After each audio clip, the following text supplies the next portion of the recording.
జై శ్రీరామ్ అందరికీ. ఈరోజు మనం మాట్లాడుకునే టాపిక్ వచ్చేసరికి ఏంటంటే అహం. అసలు అహం అంటే ఏంటిది అనేది మనం ఈరోజు తెలుసుకోబోతున్నాం. మనం సాధారణంగా మన ఆధ్యాత్మికంగా లేదా నిత్య జీవితంలో ఎదురయ్యే ముఖ్యమైన సవాల్ ఏంటంటే అహం.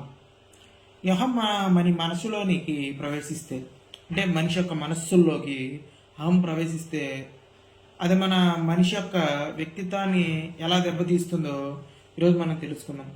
ఈరోజు అహంకారం అధపాతాళానికి మూలం అనే ఒక అంశంపై విస్తృతంగా మాట్లాడుకుందాం, అంటే పూర్తి వివరంగా మాట్లాడుకుందాం. అలాగే ఇందులో ఒక 5 పాయింట్స్ గురించి మాట్లాడతాను.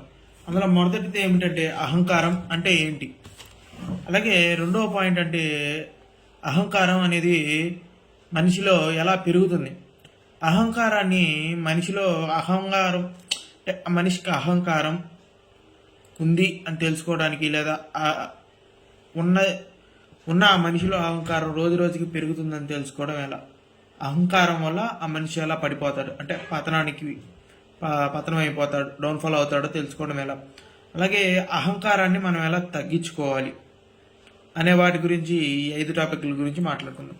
సో ఫస్ట్ ఆఫ్ ఆల్ మనం అహంకారం అంటే ఏమిటి అనే ఒక టాపిక్ గురించి మనం మాట్లాడుకుందాం. ఓకే, ఇక అహం అంటే మన స్వభావం. మన అంటే మనము అని అర్థం.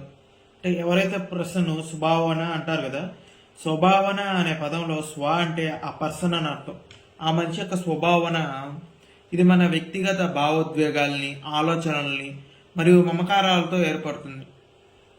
లైక్ అన్ని రకాల ఎమోషన్స్తో మనకి ఈ స్వభావం అనేది ఏర్పడుతుంది. అలాగే ప్రాచీన వేదాలలో అహం అంటే స్వాతంత్రమైన భావనను సూచిస్తారు. అంటే ప్రాచీన వేదాల్లో ఒక మనిషికి అహం ఉందంటే దాని అర్థం స్వాతంత్రమైన భావన అని చెప్తారు. కానీ ఈ అహంకారం అంటే తనను తాను గొప్పగా భావించడమే కాదు, ఇతరులను తక్కువగా చూడడం అని కూడా ప్రతి వారు గుర్తుంచుకోవాలి. ఒక అహంకారం మరియు ఆత్మాభిమానం యొక్క తేడాలు ఏంటి? ఒక వ్యక్తి తన పనిలో పూర్తిగా అన్నీ సాధించినప్పుడు అది తనకి అహంకారంగా మారితే, తను సాధించిన దాని వెనకాల 100 మంది తనతో సాయం చేసినా సరే అది గుర్తుంచుకోడు. ఆ 100 మంది కాకుండా 101 మాత్రమే, అంటే ఇతను ఒక్కడు మాత్రమే పనిచేశాడని గుర్తుంచుకుంటాడు. ఎలా రూపొందుతుందో వివరంగా తెలుసుకోవాలి. ఇంకా అహంకారం అనేది మనిషిలో ఎలా పెరుగుతుందో చూద్దాం. అహంకారం అనేది వ్యక్తిలో ఎలా పెరుగుతుందో అహంకారం లేని వ్యక్తి తెలుసుకోవాలి, లేదా అహంకారం ఉన్నా కానీ దాన్ని కంట్రోల్లో ఉంచుకుంటారు కదా, అలాంటి వ్యక్తులు చాలా విధంగా తెలుసుకోవాలి. ఇది ఆత్మాభిమానంతో మొదలై వ్యక్తిగత విజయాల ద్వారా లేదా సమాజంలో ఉన్న భిన్న భిన్న అభిప్రాయాల ద్వారా పెరుగుతుంది. లైక్ సమాజంలో ఇతను చేసిన ఒక చిన్న పనిని కూడా విజయంగా చూపించడం, వేరే వాళ్ళు చేసిన పెద్ద పనిని కూడా చాలా చిన్నదిగా చూపించడం వల్ల ఈ చిన్న చిన్న పనుల ద్వారానే ఇతను గొప్పవాడవుతాడు, అహంతో పొందుతాడు. అందువల్ల అతనికంటే చాలా ఎక్కువ ప్రతిభ ఉన్న, అంటే టాలెంట్ ఉన్న వాళ్ళని కూడా చిన్న చూపు చూస్తాడు. అలా చూసేదాన్ని మనం అహంకారం కూడా అనొచ్చు ఒక రకంగా. అలాగే ఇందులో ముఖ్యమైనది ఏంటంటే తనను తాను గొప్పగా అనుకోవడం అనేది అహంకారంలో ఉన్న ముఖ్యమైనది. అలాగే నిత్యమైన సత్యాన్ని తెలుసుకోలేడు అతను, అంటే అసలు ట్రూ మీనింగ్, అంటే అసలు అహంకారం అర్థమైంది, అతనికి అహంకారం ఎలా వచ్చింది, అలాగే సమాజం అతన్ని ఎలా ప్రేరణ చేస్తుంది, మన చుట్టూ ఉన్న వ్యక్తులు మనల్ని అహంకారాన్ని ఎలా పెంచుతారు, అలాగే అహంకారాన్ని ఎలా గుర్తించాలి, అహంకారం మనలో ఉన్నప్పుడు మనం ఇతరులతో ఎలా ప్రవర్తిస్తామనేది, మన ఆలోచనల విధానాలు ఎలా మారుతాయి అనేది మనం తెలుసుకోవాలి.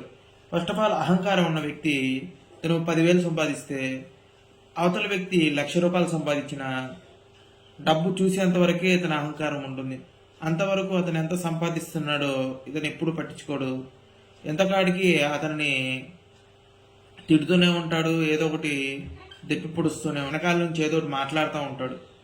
అలాగే ఎవరినైనా సులభంగా వీళ్ళు విమర్శిస్తారు. ఇతరుల అభిప్రాయాలు, అంటే ఎవరైనా ఒక మంచి ఐడియా ఇస్తే అది వర్కౌట్ అయ్యే ఐడియా అయినా కూడా, అంటే అది పనిచేసే ఐడియా కూడా అతను తీసుకోరు. అలాగే అతనికి ఎప్పుడు నిర్ణయాలు కరెక్ట్గా తీసుకోవడం అనేది రాదు. ఎప్పుడూ తప్పుడు నిర్ణయాలు మాత్రమే తీసుకుంటారు. దీని అర్థం ఏంటంటే అహం యొక్క భావన మనిషికి లేదా ఆ జంతువుకి లేదా అదొక పురుగు పుట్ర ఏదైనా సరే ఒకటే. అహం ప్రతి ఒక్కరిలో ఉంటుంది, కానీ అది కొంతమందికి లోపల అడుగున ఎక్కడో ఉంటుంది మనిషి మనస్సుల్లో. అది కొంతమందికి కళ్ళల్లో, శరీరంలో, మాటలో, చేతల్లో ప్రతి చోట తెలిసేలా ఉంటుంది. కాబట్టి మీ అహాన్ని మీలో ఉంచుకుంటే మీరు అధపాతాళానికి ఎప్పుడు వెళ్ళరు. అహాన్ని ఎప్పుడైతే మీరు బయటికి తీసుకొస్తారో అప్పుడు మాత్రమే మీరు అహంలో కొట్టుబింటాడిపోతారు. ఇక అహంకారం వల్ల మనిషి ఎలా పతనం అవుతాడు అనే విషయాన్ని మనం చూద్దాం. అహంకారం మన జీవితంలో కలిగించే నష్టాలు చాలానే ఉంటాయి. లైక్ మన సంబంధాలు, అలాగే మనం సాధించిన ప్రతి విషయాన్ని, అలాగే మన కీర్తిని అన్నీ దీని ద్వారా బలైపోతారు. సంబంధాలు ఎలా బలహీనపడతాయి? మన అహంకారం వల్ల స్నేహితులు, చుట్టాలు, భార్య, పిల్లలు అందరూ కోల్పోతాం. అలాగే అతను అంతవరకు సాధించిన ప్రైడ్ అంటే కీర్తి మొత్తం ఆ వ్యక్తులు సమాజంలో ఉన్న అతని కీర్తి మొత్తం నష్టమైపోతుంది అతని అహంకారం వల్ల.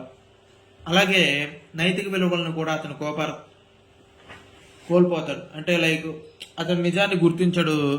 అతను ఎవరన్నా కోరుకుంటే అతని ఆహారాన్ని మర్చిపోతాడు. లైక్ దయని మర్చిపోయి ఎప్పుడు కోపంగానే ఉంటాడు. ఇంకా అహంకారాన్ని ఎలా తగ్గించుకోవాలో మనం చూద్దాం. వినయం, అభివృద్ధి. వినయాన్ని మనం అభివృద్ధి చేసుకోవటం, అన్ని విషయాల్లో దయను చూపించడం అలవాటు చేసుకోవడం వల్ల అహంకారం కొద్దిగా తగ్గుతుంది. ధ్యానం. మనలో అంతర్గత శక్తిని పెంపొందించుకోవడం ద్వారా అహంకారం తగ్గుతుంది. వేదాలను, ధర్మశాస్త్రాలను చదవడం ద్వారా నైతికతను అభివృద్ధి చేసుకోవాలి. జ్ఞానం మరియు వివేకం. నిజమైన జ్ఞానం కలిగినప్పుడు అహంకారం కనుమరుగవుతుంది. అంటే నిజాన్ని తెలుసుకున్నప్పుడు ఆ మనిషిలో ఉన్న జ్ఞానం అనేది పూర్తిగా తొలగిపోతుంది. అలాగే భగవద్గీతలో శ్రీకృష్ణుడు అర్జునుడికి చెప్పినట్లు వినయం పరమ గుణం. అంటే వినయం అనేది మనిషి యొక్క మొదటి గుణంలో ఉంటుందని అర్థం. వినయం ద్వారా సత్ప్రవర్తనను అలవాటు చేసుకోవాలి. ఇంకా ఈ యొక్క 5 విషయాలు అంటే 5 పాయింట్ల యొక్క సమగ్ర కూడిక ఏంటంటే మన జీవితంలో అహంకారం ఎంతటి నష్టాన్ని కలిగిస్తుందో ఇంతవరకు మనం మాట్లాడుకున్నాం. మన అభిప్రాయాలను మార్చుకొని వినయాన్ని అలవాటు చేసుకోవాలి. అప్పుడు మన ప్రగతి సాధ్యమవుతుంది. అలాగే ఈ వీడియో మీకు నచ్చినట్లయితే ఒక లైక్ అండ్ షేర్ చేసి మీ ఆలోచనలు మాకు కామెంట్ చేయండి. అలాగే ఈ ఛానల్ని సబ్స్క్రైబ్ చేయండి. అలాగే మీ ఫ్రెండ్స్తో టాపిక్ని షేర్ చేసుకొని హ్యాపీగా ఉండండి. జై శ్రీరామ్, జై శ్రీకృష్ణ.